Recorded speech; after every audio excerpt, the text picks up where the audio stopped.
وَلَقَدْ يَسَّرْنَا الْقُرْآنَ لِلذِّكْرِ فَهَلْ مِن مُّدَّكِرٍ۔ بسم اللہ الرحمن الرحیم۔ آج ہم قرآن پاک کا 11واں سپارہ اس کی انشاءاللہ مختصر تشریح اور تفسیر کا مطالعہ کرنے جا رہے ہیں، اور اس میں 3 خاص پوائنٹس ہیں جن کے اوپر آج ہم انشاءاللہ کلام کریں گے۔ سب سے پہلی بات وہ اس سپارے کا آغاز ہے کہ اللہ رب العزت نے جب آپ صلی اللہ علیہ وسلم کو غزوہ کے اندر نکلنے کا حکم دیا، آپ صلی اللہ علیہ وسلم نے سب کے سامنے اعلان فرما دیا، تو کچھ لوگ منافقین ایسے تھے جو آپ کی بات کو نہ مانتے ہوئے پیچھے ہی رہ گئے، دوسرے لوگوں کو بھی روکا، خرچ میں بھی کوئی حصہ نہیں ڈالا، تو یہ ہر طریقے سے رکاوٹ کا باعث بنے تھے۔ لیکن جب آپ صلی اللہ علیہ وسلم فتح یاب ہو کر واپس لوٹے تو اب انہوں نے کیا طرز اختیار کیا کہ یہ آ کر عذر اپنے پیش کرنے لگے کہ مجھے یہ عذر تھا اور معذرت کرنے لگے۔ قرآن نے یہاں پر ایک اصول بیان فرمایا ہے جو کہ آج کل ہماری زندگی کے ساتھ بھی بڑی مطابقت رکھتا ہے۔ وہ یہ ہے کہ اگر کسی ایک خاندان یا کسی ایک خاص انسان اور فرد سے بار بار ہمارا تعلق اور واسطہ پڑے اور تجربے سے یہ بات ثابت ہو جائے یہ شخص ہمیشہ دھوکہ دہی سے کام لیتا ہے، یہ ہمیشہ جھوٹ کا سہارا لیتا ہے، یہ کبھی بھی مشکل وقت میں ساتھ کھڑا نہیں ہوتا بلکہ مشکل وقت میں یہ اور زیادہ مشکلات لا کر کھڑی کر دیتا ہے، تو ایسے لوگوں کے ساتھ قطع تعلقی کر لینی چاہیے۔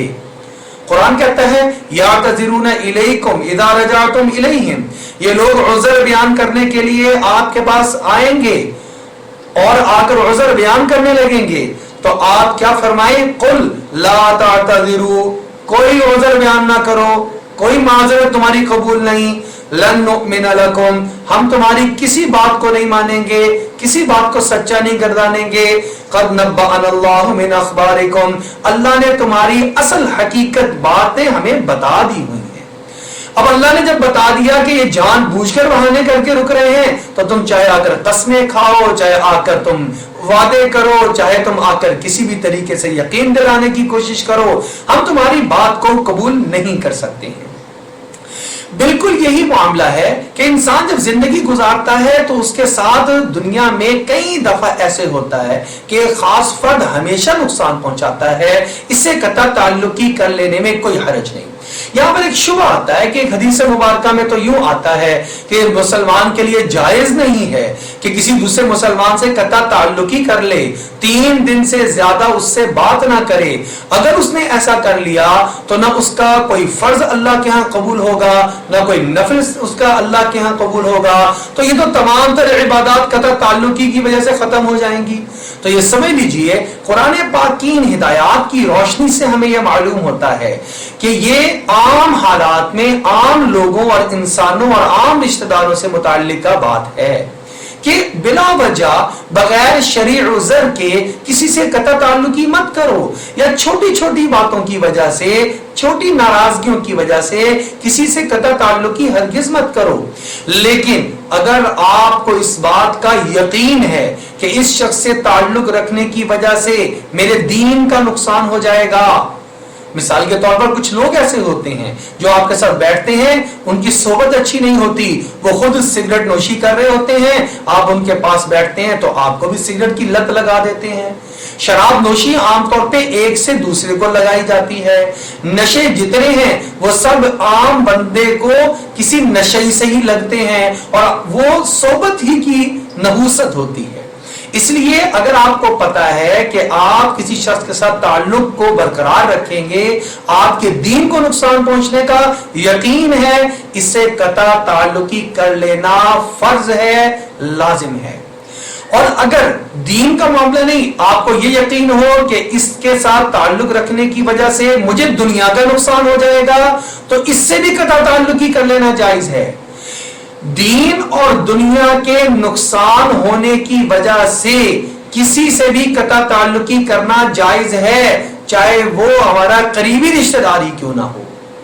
لیکن اگر عام حالات ہیں تو ہمیں قطع تعلقی نہیں کرنی چاہیے، یہ بات ہمیں قرآنی ہدایات سے ملتی ہے۔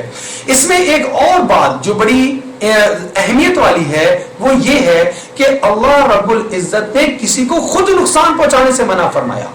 ان حالات میں بھی صرف یہ کہا گیا کہ تمہارا عذر قبول نہیں, تمہارے سے ہمارا کوئی تعلق نہیں, لیکن یہ نہیں ہوا کہ ان کو آگے بڑھ کر نقصان پہنچایا گیا کہ یہ مجھے نقصان چکے پہنچانے کی کوشش کرتا رہا ہے, آج مجھے موقع ملا میں اس کو نقصان پہنچا دوں. شریعت ہمیں اس سے منع کرتی ہے, قرآن ہمیں اس سے منع کرتا ہے کہ تم اس کا برائی کا بدلہ برائی کے ذریعے سے ہرگز مت دو. ادفع باللتی ہی احسن, ہمیشہ بدلے میں اچھائی ہی کرو, ہاں اسے قطع تعلق ہی کر لو. دوسری چیز جو ہمیں اس سپارے میں ملتی ہے وہ بہت ہی زیادہ امپورٹنٹ ہے اور توجہ کے قابل ہے.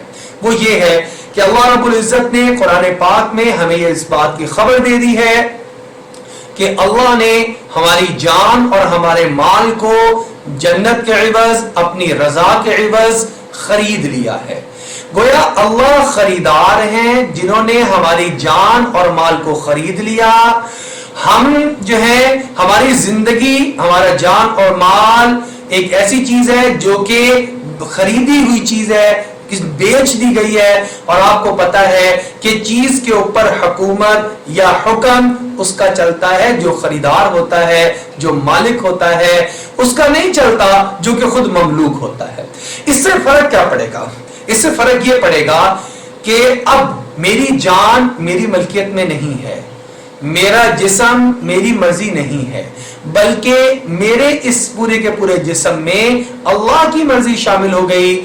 میں اپنی زندگی کا مالک نہیں ہوں, لہذا میں خودکشی نہیں کر سکتا. خودکشی کرنا حرام ہے. کیوں حرام ہے؟ یہ میری چیز ہی نہیں. اپنا کوئی عذر کوئی انسان کاٹ دے یہ سوچتے ہوئے یہ ہاتھ میری ملکیت ہے لہذا میں اس کو کاٹ رہا ہوں. رگیں لوگ کاٹ دیتے ہیں, غصے میں آ کر اپنی انگلی کاٹ دی ہے, غصے میں آ کر اپنے آپ کو کوئی نقصان پہنچا لیا ہے. اس بات کی قطعاً کوئی اجازت نہیں ہے. اس کی سزا ملے گی کہ تم نے ایسا کیوں کیا. اب سزا کیوں ہے؟ کیونکہ یہ مالک نے خریدی ہوئی ہے.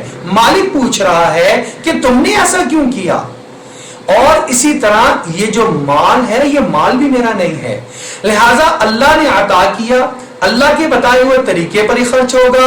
سود لینا جائز نہیں ہوگا, رشوت لینا جائز نہیں ہوگی, کسی کا مال ناحق غصب کرنا جائز نہیں ہوگا, بلکہ میرا حلال اور پاکیزہ کمایا ہوا مال میں شراب نوشی میں یا کسی اور برے جوئے میں یا کسی اور برائی میں یا فضول خرچی میں خرچ نہیں کر سکتا. کیوں نہیں کر سکتا؟ یہ میری ملکیت ہی نہیں ہے. اب وہ پورا نظام مالک کا کیا ہے, اس میں عبادات بھی ہیں, اس میں معاملات بھی ہیں, معاملہ کیسے کرنا ہے, معاشرت بھی ہے, میں نے دنیا میں جینا کیسے ہے, میری چیز نہیں, جس کی ہے وہ بتا رہا ہے تم نے زندگی ایسے گزارنی ہے. اس کے اندر معیشت بھی ہے, کمائی کے طریقے کیا ہوں گے اور خرچ کرنے کے طریقے کیا ہوں گے, یہ سب چیزیں اس میں داخل اور شامل ہیں. اس میں یہ پوائنٹ بھی سمجھ لیجئے کہ میں اپنی زندگی میں یا مرنے کے بعد اپنے کسی بھی عضو کو عطیہ نہیں کر سکتا. بعض اوقات یہ آپ نے سنا ہوگا میرے مرنے کے بعد میری آنکھیں ڈونیٹ کر دی جائیں, دل ڈونیٹ کر دیا جائے, مختلف اعضاء و جوارح ڈونیٹ کر دیا جائیں. اس بات کی قطعاً اجازت نہیں ہے, یہ میری چیز ہی نہیں ہے, میں اس کا مالک ہی نہیں ہوں, میں اس کو ڈونیٹ بھی نہیں کر سکتا. ہاں خون کا کسی کو دینا اس وقت جب کسی کی زندگی بچانی ہو, یا ہمارے وہ اعضاء جو ہمارے پاس اللہ نے دو عطا فرمائے ہیں, جیسے گردہ ٹرانسپلانٹ ہو رہا ہے کہ گردہ جو ہے وہ یا لیور یا کوئی بھی ایسی چیز جس سے میرا بھی گزارا چل جائے اور ایک زندگی بھی بچائی جا سکتی ہو. زندگی بچانے کے لیے ایک اور اس کی اجازت بابر مجبوری اور اتنی ہی دی جا سکتی ہے. اس کو شوقیہ یا میرے مرنے کے بعد یہ جسم تو مٹی نے کھا لینا ہے, اس کو کسی کو عطیہ کر دینا جائز نہیں ہوگا. قرآن ہمیں یہی رہنمائی دیتا ہے کہ اللہ نے تمہارے مال اور تمہاری جان کو جنت کے بدلے میں خرید لیا ہوا ہے. ایک اور پوائنٹ جو اس کے اندر ہے وہ یہ ہے کہ اللہ رب العزت نے ہدایت کے تعارف کے بعد جب اتمام حجت ہو جاتی ہے پھر راستے جدا جدا ہو جاتے ہیں. یعنی دنیا کے اندر رہتے ہوئے دو طرح کے لوگ پائے جائیں گے. کبھی بھی ایسے نہیں ہوگا کہ نیکی ہی نیکی ہر طرف نظر آ رہی ہو اور بدی بالکل ختم ہو جائے, سرے سے وجود ہی نہ رہے. اور کبھی بھی ایسا نہیں ہوگا کتنے بھی حالات خراب ہو جائیں, کتنی بھی دنیا کے اندر جو ہے وہ باطل کا غلبہ ہو جائے, کہ نیکی کو یا ہدایت کو سرے سے ختم کر دیا جائے اور نیکی کا وجود ہی برقرار نہ رہے. ایسا نہیں ہو سکتا. ہاں یہ ہوگا کہ کبھی نیکی کا غلبہ ہمیں دنیا میں نظر آئے گا اور کبھی برائی اور بدی کا غلبہ ہمیں نظر آئے گا. اب یہ حق, یہ جو مارکہ حق و باطل ہے, اس میں یہ افراد ہی ہوں گے. حق کی طرف بھی افراد ہوں گے, اگر ان کی کوشش بڑھ جائے گی, کاوشیں بڑھ جائیں گی, سعی بڑھ جائے گی, تو یہ غالب آ جائیں گے.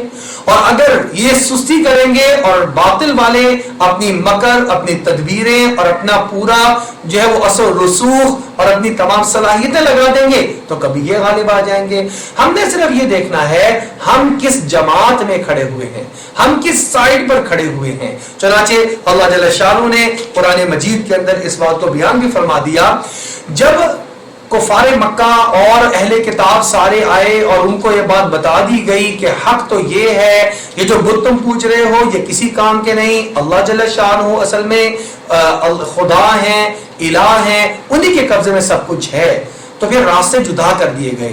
قل, آپ فرما دیجئے, یا ایھا الناس, اے دنیا جہان کے لوگوں, ان کنتم فی شک من دینی, اگر تمہیں میرے دین کے معاملے میں شک ہے تو پھر سن لو, فلا اعبد الذین تعبدون من دون اللہ, میں تمہارے رب کی عبادت نہیں کر سکتا اللہ کو چھوڑ کر.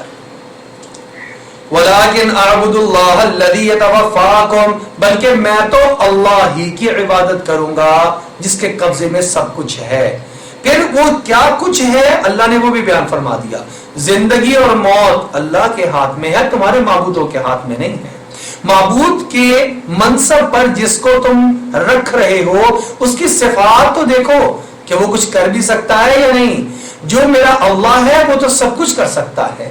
آگے وہ چیزیں بیان فرما دیا تم تو وہ چیزوں کو پکارتے ہو من دون اللہ, اللہ کے علاوہ, ما لا ينفعک ولا یضرک, جن کے ہاتھ میں نہ نفع ہے نہ نقصان ہے. اور میں کس رب کو پوجتا ہوں اور اس کی پہچان کرواتا ہوں. وَإِن يَمْسَسْكَ اللَّهُ بِضُرٍّ فَلَا كَاشِفَ لَهُ إِلَّا هُوَ, اگر وہ اللہ تمہیں کوئی تکلیف پہنچانے کا ارادہ فرما لے تو اس کے علاوہ کوئی اس تکلیف کو دور نہیں کر سکتا. وَإِن يُرِدْكَ بِخَيْرٍ فَلَا رَادَّ لِفَضْلِهِ, اور اگر وہ اللہ کسی کو خیر پہنچانے کا ارادہ فرما لے, ساری کائنات اس کے مد مقابل اس کو نقصان پہنچانا چاہے, اس کو نقصان نہیں پہنچا سکتی. ایسا ہے میرا رب.